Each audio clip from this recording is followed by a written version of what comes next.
کاک السلام کامەران عليكم فەرموو. مامۆستا گیان عەلەیکم السەلام وەڕەحمەتوڵڵی وبەڕەکاتوو برای بەڕێزم. دەستخۆشی بەرنامەکە لێ یەکەم و خوا جەزا باتەوە. خی گەورە سەلامەتان کاک کامەرانی بەڕێزکەر کامەران بن ئینشاءڵڵا.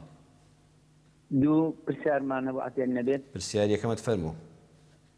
پرسیاری یەکەمیان لە کاتی ختمکردنی قورئان کە لە سوورەی فاتیحە تەواو ئەبی ئەتوانی نەڵێ ئامین یاوەکو مەرجە بڵێ ئامین. بەڵێ. ئەمە پرسیاری یەکەم. پرسیاری دومیش گوێمان لە مامۆستا بوو ئەیوت ئەگەر لە ماڵەوە بیت بە چاکەت و بیجامەوە جائیز نییە کە ڕوو بکەیتە خوا نوێژەکانت پێ ئایا ئەوە تا چەند ڕاستە؟ بە چاکەت و بیجامەوە لە ماڵی خۆتان نوێژ بکەی. لە ماڵی خۆتا بەڵێ.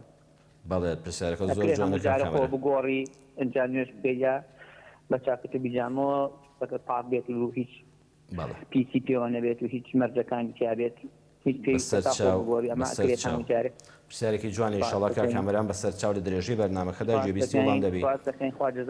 سپاس بۆ جەنابەت بۆ تەلەفۆنەکەت. خۆی گەورە سەلامەتان کاک کامەرانی ئازیز خوا لەگەڵ براشیرنەکەم. ئەفەرمی کاتێک کە دەڵێی سوورەتی ئەلفاتیحا دەخوێنی الحەمدولله رب العالمین کە دەڵێی وەلەضالین لە ختمی قورئانە بەڵێ پێویست نییە بڵێ ئامین. ئامین بەشێک نییە لە سوورەتی ئەلفاتیحا بەڵام سوننە دوایە لە دوای ئەوەی کە تۆ ئەم دوعا و تەڵەبانە لە خوای پەروەردگار کرد ئیهدینا الصراط المستقیم صراط الذین ئەنعەمتە عەلەیهم هەتا کۆتایی بژڵێ ئامین یا ڕەبی خوای گەورە ئەم دوعانەم لێ وەرگری خوایە لێم وەرگری.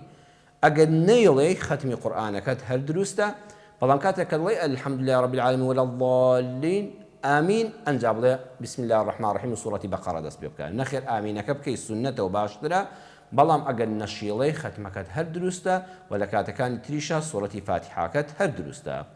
دووەمیان ئەگەر لە ماڵەوە بیت بە چاکەت و بیجامەوە نوێش بکەیت مادام لە ماڵی خۆتدای ئایا دروست دەڵێ مامۆستایەکی بەڕێز فەرموویەتی نابێ. پەروەردگار لە قورئانە خوای خالقمان سبحانه وتعالى فەرموویەتی خذوا زینەتەکم عند كل مسجد. ئینسان کاتێک کە چۆ مزگەوت کاتێک کە چۆ ماڵی خوای پەروەردگار وەزانیان دەفەرمون کاتێک کە بەرەو قیبلە وەستاوی لەسەر بەرماڵی نوێژ بووی با جوانیت پێوە دیار بێ. ئەو مامۆستا بەڕێزە مەبەستی ئەوە بووە من بۆ کاک کامەران و بۆ ئێوەی بینەران بەڕێزان با دووشل لێکەینەوە. هەندێک شت هەیە حەڵاڵە لە ڕووی شەرعیەوە بابەتەکە دروستە بەڵام ئەدەبی کەمە بەڵام باش نییە بە کوردی خۆمان. چۆن ئێستا نوێژ گرنگ ئەوەیە دەست نوێژت هەبێ بەرەو قیبلە وەستابی شوێنی نوێژەکەت بەرماڵە فەرشە چیمەنتۆیە کاشیە هەر شتێکە گڵە خاوێن بێ شوێنی نوێژەکەت خاوێن بێ.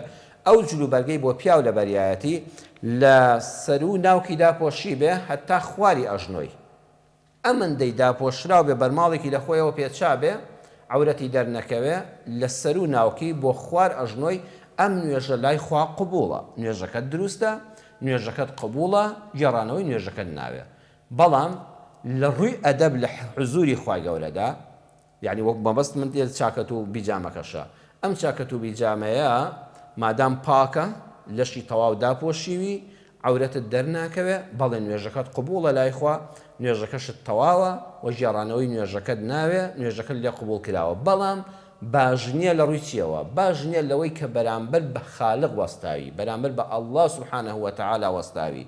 ئەگەر مامۆستا فڵان کەس بێتە ماڵەکەت ئەگەر کاک فڵان کەسی بەرپرسی وڵات بێتە ماڵەکەت جەنابەت ئامادەی بە چاکەت و پانتۆڵۆ بەرامبەری دانیشی ناوەڵام زۆر جاوامان لێ دێ من ڕەم بێت لە ماڵەوە هەتا وەختی خەوتنی شەر ئەوە دایمە مڕەتەب دەمێنمەوانە هەر پێم عیبە لەبەر چای منداڵەکانیشم بە چاکەت و بیجامەوە دانیشم. کاک کامەران مەبەستم جەناب نییە تۆ پیاوێکی بەڕێزی بەڵام جاری واش هەیە پیاوێک هاتۆتەوە لە دەرەوە با ئێمە حاڵەتەکان لێکەینەوە هەتا بۆمان دەکرێ بەخوا من وەکو خۆم سوێندت بۆ دەخۆم هەتا ئێستا بە بیجامە و بە 16 بە حیاتی نوێژم نەکردووە دەڵم کەمج لێ بۆ مزگەوت لەبەری دەکەم بە پشتێنەکەشم نەبەست نوێژەکەم ناکەم چونکە بەرامبەر خوا ڕادەوەستم بەڵام پیاومان هەیە نەخۆشە پیاوێکەگە تەندروست باش بوو تاقەت و توانای هەبوو هێندە ماندوو نەبوو والله لە وەختی نوێژەکەدا چۆن لە بەرخاتی کاک فڵان کەسێک هەدێ بۆ میوانیت خێرا ڕادەکەیتە ژووری نووسنەوە و خۆت دەگۆڕی و بە پوختی دێیتە دەرەوە دەی حزوری خوای گەورە زۆر ئەساسترە بەڵام نوێژەکەت هەر قبوڵە عەرزم کردن مادام جلەکانت پاکە و شوێنەکەت پاکە نوێژەکەت قبوڵە ئەجری تەواوت بۆ نووسراوە بەڵام ئەدەب لە خزمەت خوادانە نوێندراوە ئەوەش باشترە کە ئەدەبت هەبێ بەڵام پیاوێکی بەڕێز لەوە چی کاک کامەران بۆ خۆی بوو فەرەزنا کاک کامەران بینەرێکی تر کابرا کە هاتۆتەوە ماڵەوە چاکە تو پانتۆڵی لەبەردا جلی کوردی لەبەردا خۆی دەکاتەوە زۆر ماندووە گەرمایەتی دەچێت دەست نوێژ دەگرێت لە حمام چاکە تو بیجامەیەکی لە ناو ماڵ و منداڵی خۆی داتی کەسی بێگانی تێدا نیە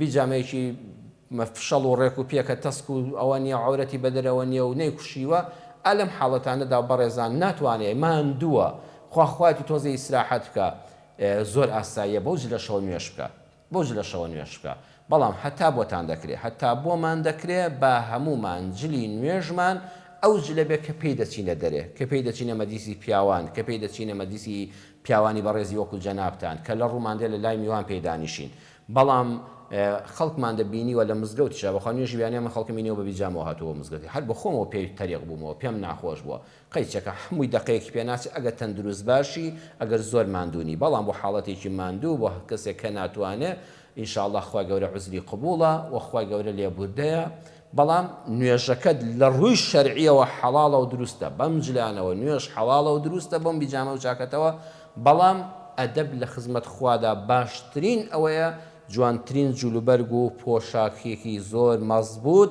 کە لە ڕوو دێ لە مەدیسی پیاوانی بەڕێز و میوانی ئازیزدا لەگەڵی دانیشی ئەوە لەبەرکە بڵامەکە ڕوونەکە کە کامەران ئینشاءالله خوا نوێژ و تاعەت و عیبادەتی هەموو لایەک قبوڵکە